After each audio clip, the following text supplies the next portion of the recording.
What's up, Mortgage Coach community? I am interviewing someone that I've wanted to interview for years. What's up, JJ Mazzo? What's up, brother? How are you?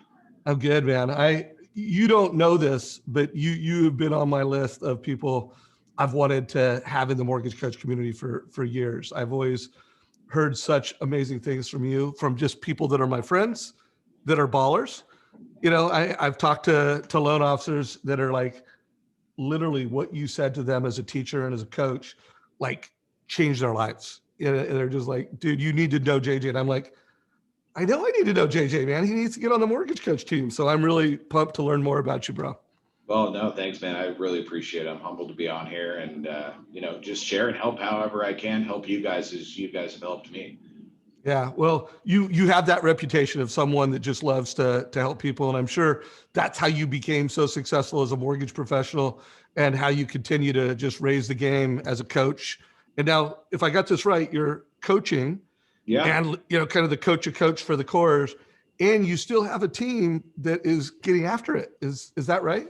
Yeah. So I have three jobs, which it seems like I can't shake it, but they're all jobs that I love. So coaching at the core, I help Rick run level 3 now here in Charlotte, and on the West Coast in Southern California, I have my mortgage team, and then also about 10 locations, branches that we're running as well. So it's a busy life, but it's a fun, fulfilling one, and paying it forward is important. I think that's really what my purpose is now, is to help other people do well in the mortgage industry and help them skip some of the bumps that I had in the mortgage industry, but still also provide my team with employment and hit the goals and do all the things that I love. Like, I love the game of mortgage. It's super fun, and I love the game of helping other people. So it's the best of both worlds, man. I'm super blessed. So I hope everybody heard that, the game. Like, you could just tell this dude has turned it into a game. It's, gamifying mortgage industry. I'm going to pull more out of that as we go. So for anyone who doesn't know what kind of production your team does, what are you guys doing this year? 2020, we ended up at about 254 million in personal production, and we just under 1.4 billion in branch production total. So crazy year. Virtual fist bump, bro. Crazy year, Congratulations. man. Not a normal year. Listen, not a normal year, but it was, we do well, but that was something special for sure. What's a normal year, for you and the team? I think for me, it was always the dream of having a $1 billion branch, and that's always been the dream. So I really want to focus not on getting bigger. It's really about getting better, and that's where mortgage coaches really come in to help us get better. Because I feel as though if you get better, you're going to naturally, organically get bigger that way. So for us, we're probably normally a personal production team of 125 to 150 million, and as a branch, probably 500 to 750 million. So huge growth. And now we're just really focused this year on just, let's do the same thing, but do a really great job. And not that we didn't, but I just saw so much opportunity in trying to execute perfectly, that we want to just make sure we have all the best practices to do that for our clients. Well, I'm sure you're going to do that. And I did not promote this because I really look at this interview as like the interview before the interview. You started using Mortgage Coach this year, but I want to do a full 1 hour top producer interview with you. So almost think of this as like prep. And anybody watching this, because it looks like we've got a pretty nice little audience in our Facebook group that have probably, just by your name, they're like, oh, what's JJ and Savage talking about? I don't know about that, but Yeah, well, dude, you're a rock star. So guys, if you do have questions for now, I'll try to poke in there a little bit. By the way, I will, because I'm ADD and I have to do two things at once or I get bored. Yeah. So put your questions in there. But also, if you're watching the recording of this, there's another interview to be had. So let us know what your questions are. Put them in comments. So JJ, you were not a mortgage coach until 2020. You knew about it. I think you might have signed up before and never used it. So maybe you were a mortgage coach, but you didn't use it. But what was the why mortgage coach in 2020 for you? Well, I'll tell you, we had used it. We'd gone back and forth, right? And we'd kind of gone back using this or that program. And I think that a lot of loan officers can really relate to this, right? You're trying different widgets to find the widget that works best for you. And we came back to Mortgage Coach because ultimately it was the best widget for our clients, meaning the best presentation, the most comprehensive.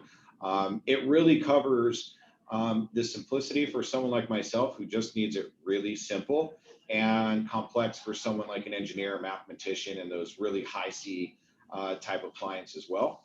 And so a lot of my coaches, a lot of my really great friends, amazing producers, and some of my amazing loan officers, like Joe Soto was on here, had consistently been using it over and over again. And I'm a really slow learner. Anyone will tell you that. Like, I will get it, but it just takes me longer to get it than most. And we were just talking about that. And so finally I was like, you know, what I need to do is just really commit to this one thing, especially with me being split to both coasts. I need to make sure that I have a really predictive presentation. So when I'm not there, that I know what it is that my clients are seeing over and over again. And this really was the best. And I just saw it really work really successful for my friends and coaches, as well as my loan officers. So I came back, and that's where I was like, hey man, I'm coming back. I need your team's help into making sure that we execute this. And from a customer service standpoint, you guys gave us the support that we needed to really make sure that we were utilizing it properly.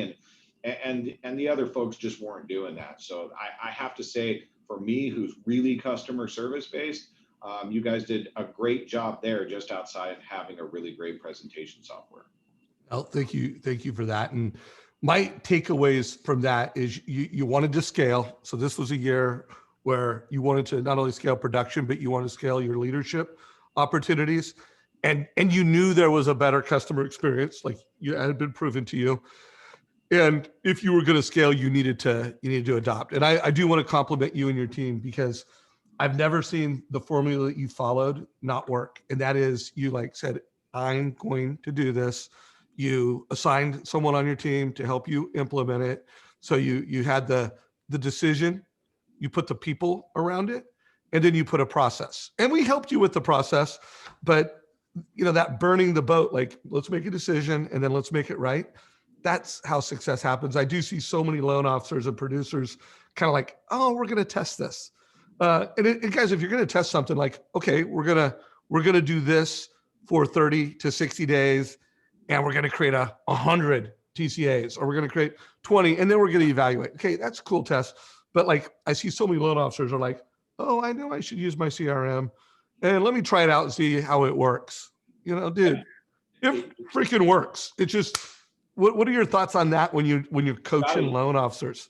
Yeah, you got to use it, right? Like, hey, I'd love it so that if you could just buy it, and then as soon as if you buy a software and you can just automatically start just getting more loans for it, that would be fantastic. And I think there's a little bit, change is hard for us, changing our process, changing what we're doing, what we're used to. And so the software presentation is just a piece of that. And that's a big piece of it. It's the front end piece of it. So I think to adapt to change is very hard.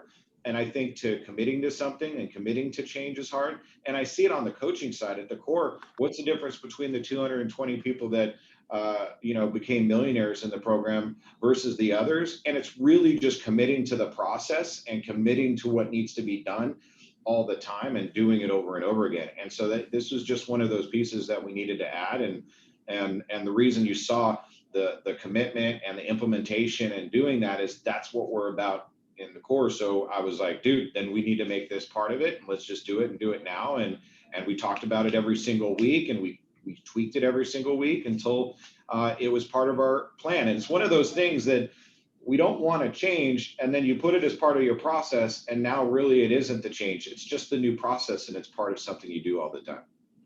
Well, I just looked at the back end, and you are a black belt, dude. You and your team have done 364 total cost analysis. Now, you do have a couple of people at your company, Jeremy Forcier, and Chad Baker, who have done over 6,000 TCAs. We call that a red belt. Like, when you get to 1,000, you are a red belt grandmaster mortgage coach. But dude, you became a black belt, and God, it's not even half a year. I can't remember exactly when you adopted it. But so first of all, dude, if your team is listening to this, thank you guys. Like, that is what makes this happen.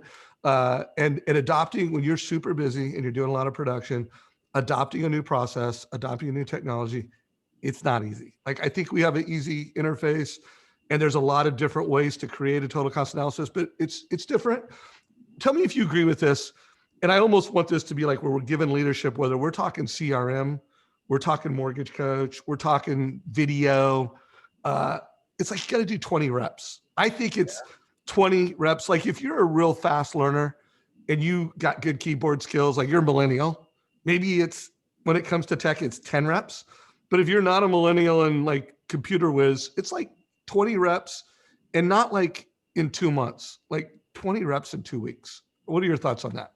Yeah, well, you had given that advice, and I think that really helped in a goal for us to knock it out. And then what we started doing, the other thing that you had given, you had said, hey, people that have been doing this a long time, like Jeremy Forcier and Chad Baker and these guys, they've got it down so they can do it really efficiently and quickly. So once we had the how to do it down, then it was, hey, let's challenge ourselves to do it really quickly and accurately. So then this way, we, what would take you maybe 8 minutes or 5 minutes or whatever, now you're trying to get it done in 3, just to make it as efficient as possible so it doesn't seem like a chore, which it does. Anything new out the gate seems like a chore. Like I'm back in the gym, I'm going like 3-5 days a week. It is a chore. Every single time it's a chore. But once I'm in the middle of it or when I'm done, it's not so much a chore anymore. You get in the habit of doing the reps. So I think 20 easily, you got to get past those 20, 25, and you'll find yourself creating a good habit doing it that much faster. Love it. Love it. So I think we baked the cake on that. So let's get into tactical. I want to do about 5 more minutes on mortgage coach. And then I also want to just hear some of your secret sauce with agents. I mean, to have built up a platform that does this kind of volume, and it's primarily like, what is your split, purchase versus refi? This year was probably more 60-40, which is not usually us. We're usually about 70-30. So, we definitely, I mean, there were some months, man, it was like 50-50, really heavy refi, but we are very heavy real estate agent focused and referral partner. So yeah, I want to close out. And my last question is like, what are the things that because you're a coach, like I guarantee if I interviewed your top realtors, they're like, yeah, he closes loans on time. Yeah, he has great communication skills. Yeah, they have competitive rates, but it's going to be like, you're a leader. They'll probably be like, I am a better realtor because of my relationship with JJ. So I do want to hear, and I want to close out with some questions around what advice are you giving them? But let's go tactical on mortgage coach real quick. First of all, what kind of feedback have you heard from your team and what they're hearing from customers? Like, are consumers digging it? Yeah, the consumers are digging it. They like the information, especially the clients that are the thinkers. It answers their questions before they have to ask. So I would say that's a big one right there, because a lot of times we try and assume what those questions are, and the total cost analysis really allows us to make sure all of those questions, if they had questions they didn't even know that we may have gone over or missed, because we're human beings, or made assumptions on, then it brings those up and we can address them. Because I'd rather it's the questions they have we don't address that your competitor does. That is the biggest fear. So cool. So I don't know if you want to share your screen or you want me to share mine, but your team forward a couple TCAs. And you know what I liked about them is they were so simple. Like a lot of time when I do these interviews, we're kind of showing like, hey, look at this magic trick and how nerdy you could get. And I do want to show a really cool magic trick, Yeah, sure. But do you want to share your screen or you want me to share mine? Yeah, go ahead and share yours, all yours. Okay. So your team sent me 3 TCAs. So first of all, good job. Personal picture, team logo. I want everybody to look at this. Like if you think advice should be a competitive differentiator and you want to be like a financial wizard, whether you're talking to someone that's buying their first home and barely qualifies, you want to give them a little bit of wow. Like, wow, this guy is my head. He's like the captain of the wealth team. Or you're talking to Joe Nerd that's bought 5 houses and is super analytical, and you want to be able to, keep him like, holy shit, this is amazing. So it looks like this one's just points versus no points. Is that right? Yeah, I mean, the way we make sure that before because what we have found is if we throw too much information at a person like myself, if you give me too much information, I'll get overwhelmed. So a lot of our folks, our goal is to make sure that we're really having the conversation and narrow it down to 2 or 3 products that they want, so that we can send it on the 2 or 3 products that they're looking at, so that we're not overwhelming them with conversations about things that we've already had that they said clearly they don't want, regardless if I think it's a great idea and from my standpoint, and they don't, and I've done the best that I can to try and convince them of that. At the same token, I have to respect what it is that they want. So we want to make sure we narrow it down and don't overwhelm them. Those are the 2. Love it. Love it. But guys, notice he's showing options. He's showing how those options compare over different windows of time, monthly. Every loan officer shows monthly. Not every loan officer has a cool looking graph, but this is where it's simple, but he's showing transparency beyond the normal loan experience, showing windows of time that matter to that family. So that looked like a purchase possibly. And then this looks like a refi. Is this a pretty common move for your team where it's like, hey, here's your current loan, here's a 30, here's a 20, here's a 15, and look at how much interest you could save over time? Is this a JJ Mazzo team kind of flagship strategy? Yeah, very much, because we want them to see ultimately the most amount of savings isn't necessarily the cheapest payment, right? And I feel as though, when we're talking about television ads and things like that, that's all they hear sometimes, but they don't get to see it. So we like to give them a visual path to what the true amount of savings is, depending on what their goals are. Love that. Guys, you hear how fast you just netting this out. Clear, concise, visual picture. And then this other one looks like, it looks a little different, but it looks like more of the same. So this is, for the most part, when you're doing purchase options, you're just showing point options. I don't know if your team's doing this, but if you think you're getting shopped or you're competing with big banks, are you showing like a 2-point option, a 1-point option, and a 0-point or no cost option? So you're really showing the lowest rate. Is that a move that you guys make? Yeah, absolutely. We have that conversation with them when we're comparing apples to apples. Unfortunately, what we find sometimes is people aren't necessarily showing all their cards or their costs for what those lower interest rates are. So those are really, conversations we need to have and show them. And ultimately, the great thing is when we're showing this transparency, and I love the graphs and the bars because it does make it for so many of the clients that are just simple. They want to look at it and understand it. But when they can go back and compare and they finally do see the disclosures, they can see that we were transparent about it up front versus somebody else who was not transparent about it until they were forced to do so. And you probably didn't hear this interview I did with Jeremy, but Jeremy always provides every family a total cost analysis. And then if he does get rate shopped, he is super strategic with, oh, really? The rate's X? Would you mind sending me over the total cost analysis they gave you?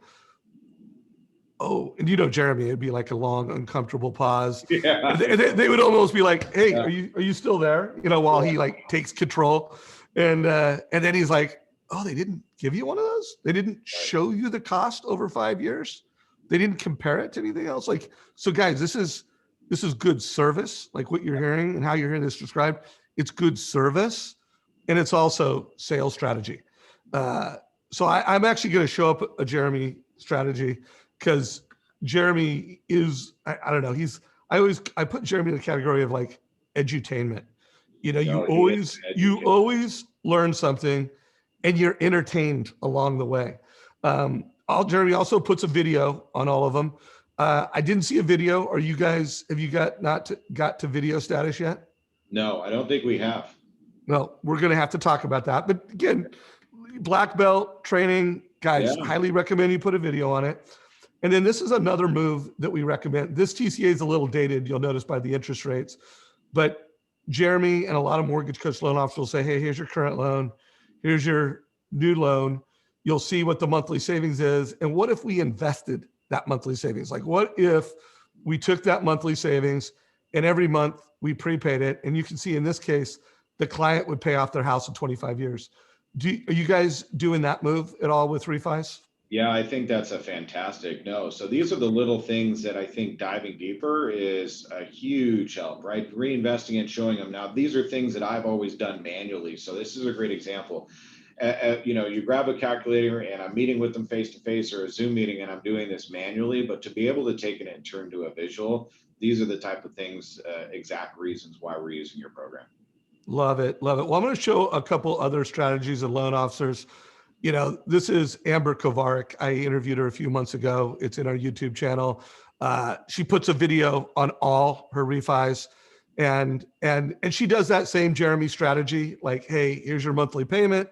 What if we reinvested that? And what would be the interest savings? And so I would recommend you consider that, JJ. Yeah, 100%. I love that. Here's another one that, guys, I think the three top trends of 2020 are going to be first-time home buyers. I think we're going to see an increase in debt consolidation loans. And I think move-up buyers are huge. So I love what Denise Donahue's doing. I interviewed her. She was also a keynote on the Modern Mortgage Summit. But JJ, if your team needs help on this, let me know. But she's showing rent versus own. Like, hey, what if you're renting?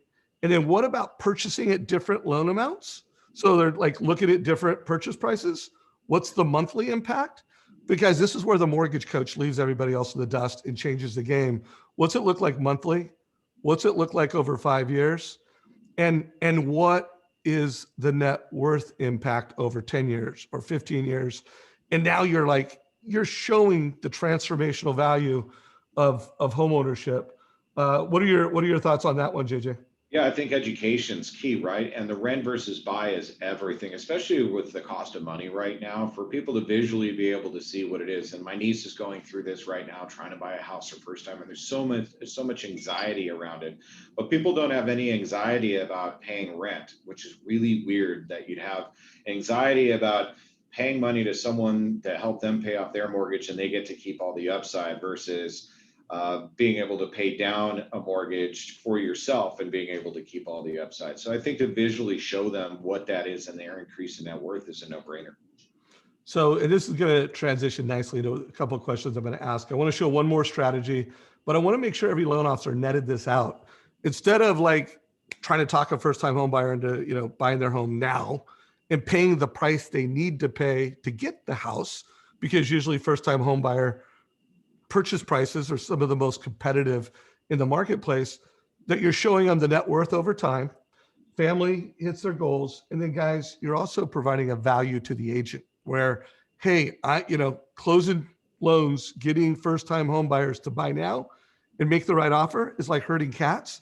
And you're bringing another layer of value to realtors. You're helping create urgency and you're helping to get that agent into escrow faster. So I would just push you, like, it's not, mortgage coach is not just a borrower conversion service value, going from status quo loan officer to mortgage coach loan officer. It's an accelerator for agents. So one more strategy I want to get your opinion on, JJ. And I think this is going to be a really hot strategy in 2021 is there's a lot of folks that have more equity in their home this year. And so to be able to do like a move up analysis where you're able to say, hey, you can refi, save some monthly payment. Or in this particular case, the family wanted an extra bedroom in a new school district. Their payment would go up by $507. Or in this particular case, it was refi, it was move up. Now, again, they qualified for 5% down so they could buy a new house non-contingent. They could then sell that house. They had $125,000 in equity and they could buy down the mortgage and recast it. So they could literally move up and get a lower purchase price. Now, the mortgage coach magic, and tell me if you guys are doing this yet, JJ, you can take, like, let's take that 125, like let's buy the new house, sell the old house, put 120 with a financial planner, and boom, we're like, you're literally changing the game for the family, more liquidity, bigger net worth, family gets to dream home. What are your thoughts on this one, JJ? Yeah, I think at the end of the day, that really is what's going to separate a great loan officer, is showing them what the true, like teaching them, showing them how to accumulate wealth. That is really what our job can be. Instead of just showing them how to have a cheaper payment, what's going to differentiate you from, let's say an online television lowest price mortgage lender versus us. And that's going to just be education. And I think this is another great tool in the tool belt to be able to help them, whether it's putting it back into another real estate asset or putting it back into the stock market and watching it grow over time. Either or both of those are going to be great ways to help them accumulate wealth and retire. And this way, you're a part of that solution every single time they're talking to one of their financial planners, which also is a great introduction for a referral partner for us as well. Yeah, so let's go into wrap up mode. By the way, do you work with many financial planners? Do you get referral partners? I do. I have a handful of financial planners that I work with. I work mostly with realtor partners. So that is it. I have a handful of financial planners that I like working with. But they're great. They do feed you well. Yeah, no, guys, I would tell you, and I'm gonna be doing more calls over the next month on this, but CPAs and financial planners are incredible referral partners. And as a mortgage coach, they're valuable. And I would say 2021 and beyond, they're even more valuable because you want to have leads to bring back to your realtors. And so diversifying with those CPAs and financial planners, it makes you more attractive and more valuable to your realtors. So I still think, hey, real estate, purchase first, but have some good financial planners. So my wrap up question with you is, what are some of the, as a leader and a coach, you've got a lot of great real estate agents. What advice are you giving them right now? It's January 2021. We're kind of prepping for spring home buying season. What are some tips and leadership ideas you're bringing to agents? For agents right now, really some of the assignments that we're giving our agents and helping them with are going back to, this sounds so simple, but really it's so simple, but when it's not done, there's so much opportunity that's missed. So having those agents go back and look at their entire year's worth of closings, making sure that they're going back, calling every single one of them and thanking them, and also using that time to survey themselves. Hey, how did we do? Is there something else that we can do to serve you better? And then, of course, going in and say, hey, can you do me a favor? Would you mind please sending me one referral this year? It's how I feed my family that's looking to buy or sell or refinance, because I have a great lender who can help us with. Just coming out of the gate, looking and fishing in the pond that you just fished in. Because I think so many people are just automatically, all right, let's go out there and find new fish. And they haven't really taken the time to know there's still more fish in the pond that they have, or making sure that all their clients had a great experience. Or if they did have a great experience, they're probably willing to refer you. Just like myself, like if you asked me for a referral right now, Dave, I could probably send you over 4 or 5 referrals right this second. But if you don't ask me, we're going to get off this call and I'm going to probably just go do what I'm doing and get back to work. And it's no big deal. It's nothing against you. It's just, it wasn't top of mind until you mentioned it. So I am going to ask for a referral at the very end of this, but guys, I could ask JJ more questions around that, but I'm going to leave it at that because I think that conversation is pure gold. And I do think loan officers tend to chase the new idea, the shiny light. And by the way, if you haven't gone through your own loans that I closed, making sure that you're coming back and you're providing value. Remember, your goal is not just doing a transaction for someone. Your goal is helping that family achieve their real estate goals with you. And a lot of those families, they need an annual review. They need a reminder that, hey, are you prepaying your mortgage so that you have enough equity to pay off your MI? Are you doing the right thing so that you're in the position to buy that move up home in 3 to 5 years? So eat your own dog food, do it yourself, do your annual reviews. And then here's the other thing. All of those realtors, they have all these clients. I would have them, in addition, tell me if you like this, JJ, in addition to reflect on review everyone you closed, who are the people most likely to move up this year?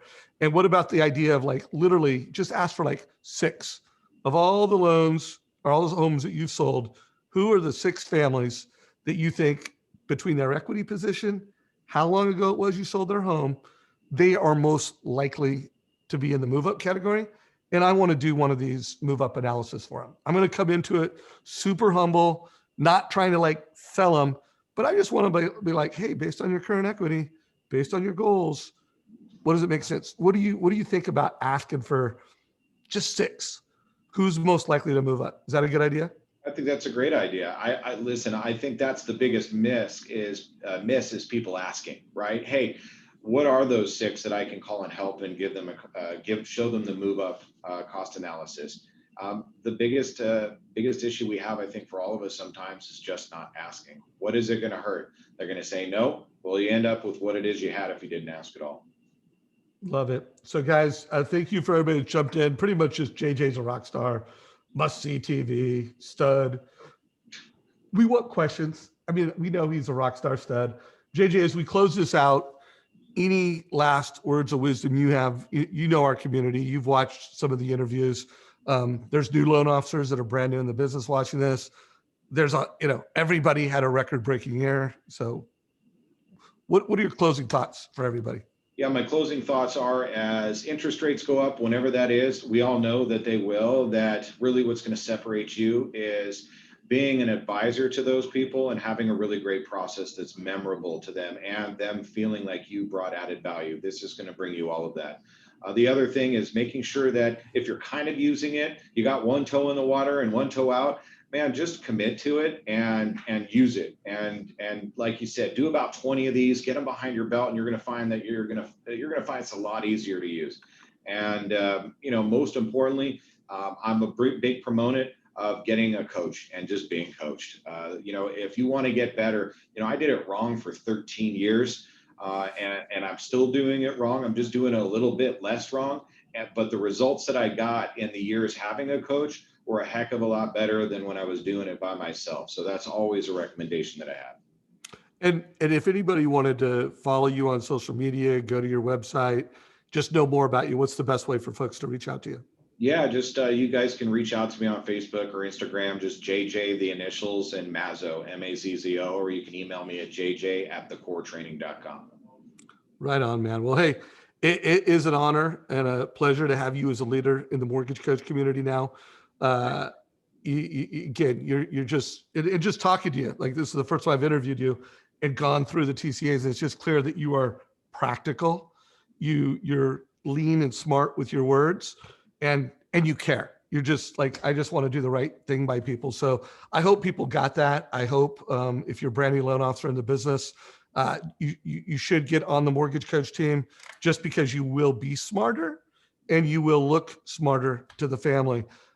So cool, dude. Well, hey, let's via email figure out a time to bring you in for just the full top producer interview. Like, I want to know that year that you closed 10 loans for the first time. When was that and how was that? I want to know, when did you have that like breakthrough and you went from 20 or 10 to 20 and you want consistency? I'd love to interview for a full hour and more, just hear your journey as a loan officer and a leader, if you're cool with that. Yeah, I'm cool with that, man. Thanks so much for having me. And I appreciate all that you guys do for the, yourself too, for the mortgage banking community and so many of our core members. So we do appreciate it, bro. Yeah. Thank you, brother. If you got value from this, like it, share it with your mortgage friends. This is a wrap.